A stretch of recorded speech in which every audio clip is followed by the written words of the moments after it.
চারশালা Dharmanagar station road আমচায় LIC office বাই খবজাক আমচাইনি সিমি চারজনা বাংলাদেশি রংখা পুলিশ রক পাতিমঙ্গ ধর্মনগর থানানি OC হিমাদ্রি সরকার সাকলাইকা সালব্রুমব্রুমনি কাহাইতিনি বো মোবাইল পেট্রোলিং খ্লাই তমানি জরাও স্টেশন রোড গানা LIC অফিস বাই খবজাক আমচায় চারজনা বরগন বেড়াই তমানি নুকসাখা আবানি ইয়াগুলো বরগন সিংমুং খ্লাইমানি ইয়াগুলো সাইমানখা বরগ যত বাংলাদেশি হনাই আবানি ইয়াগুলো বরগ চারজনানো রমই ধর্মনগর থানাও তুবই ফাইকে সুমুং খ্লাই সাইমানকা বরক যতন কয়লা শহর আরি আমচাইনি সিমিনো ত্রিপুরাও ইলিগেল হাবকাতে ফাতার হাস্তেও সামংনি বাগৈ থাংনা বাগৈ ন ধর্মনগর ফাই সকপাইকা রমজাংনাই চারজনা বাংলাদেশেরনি মুং ওংখা মোহাম্মদ হানিফ মোহাম্মদ ইউসুফ আলী পারুল বেগমতে জেসমিন আখতার তাবুক চারজনানি ফাসিঙ্গ দরবারিয়াগ নাওইন চেই নাই কলিতংখা পুলিশ র সকালবেলায় আমাদের রেগুলার মোবাইল করার সময় ধর্মনগর স্টেশন রোডে LIC অফিসের সংলগ্ন চারজন লোককে সন্দেহভাজন অবস্থায় ঘোরাঘুরি করতে দেখা যায়।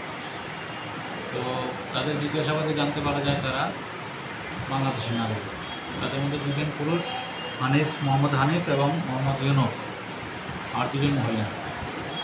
তারা কোথা থেকে কোন বর্ডার থেকে ভারতে প্রবেশ করেছে জানা গেছে?